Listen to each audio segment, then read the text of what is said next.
Hi, this is Eric Martin with Board Game Geek. I'm here with Maximilian de Cunha from Libellud. And Libellud is turning 10 years old in 2018. I thought rather than focus on a particular game, look at a different aspect of a game company, which is sort of the identity of the company. So if we have behind me on the wall Dixit, the game that launched Libellud, the one Spiel des Jahres, is now celebrating its 10th anniversary. And it seems like it kind of established a style from the first title of what Libellud would be. Because definitely when I think about the company, I think about Dixit.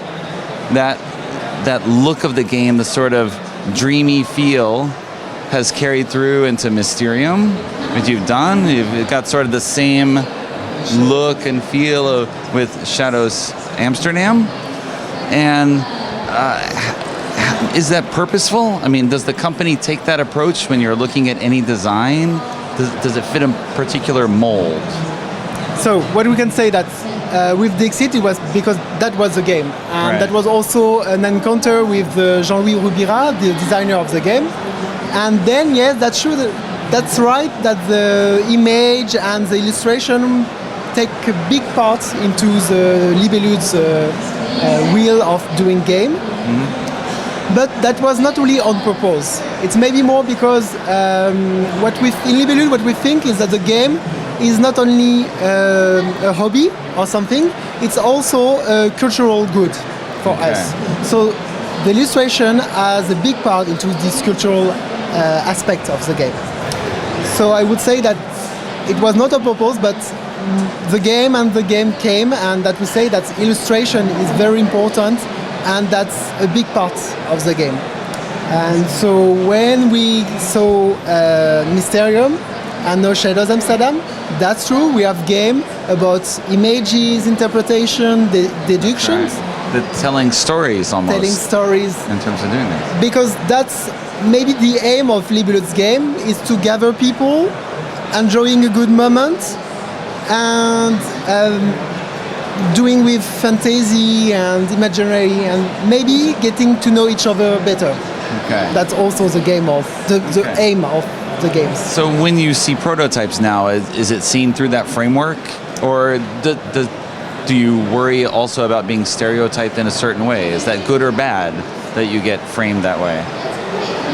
There is one bad thing, is that now we have good game, we have kind of pressure to be always proposing or selling games with a very good and high quality illustrations. That's kind of pressure. Okay. But it's good and bad, I would say.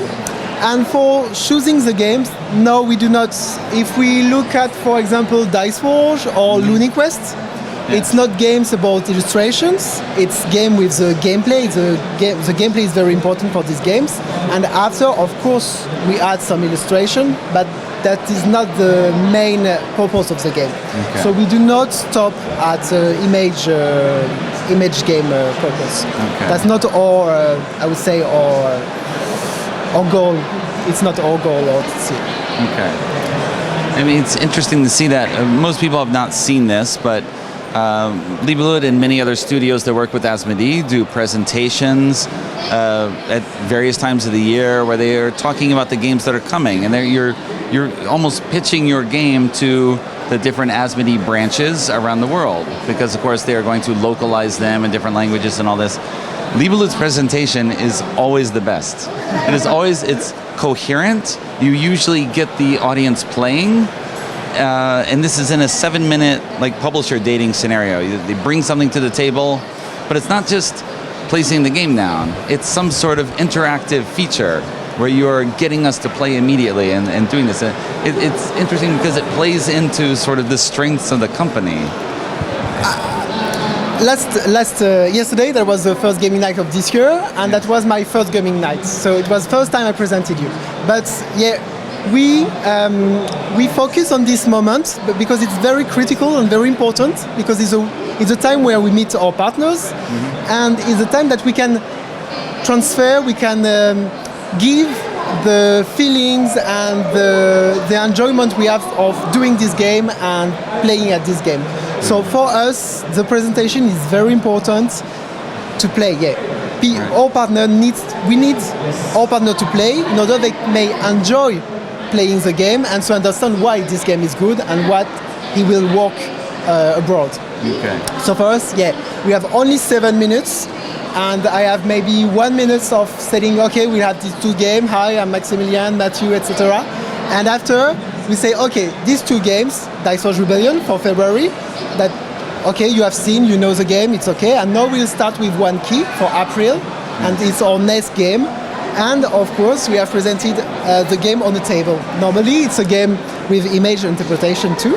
You will see it later. And you play it very fast to set up and very easy to understand. And what we wanted to show is that this is easy to understand and fast to set up. So we just open the table. There were 10 cards, and we start playing. We play the game 5 minutes, and we play not a whole game, an adaptation, but we play an entire game. And so the partners will feel what it does to play to our games, and so they know if it will work or if it will not. And that's for us very important. At the presentation, when the teams win, you could heard, oh yeah, we won. And so on the other tables, there were not this kind of.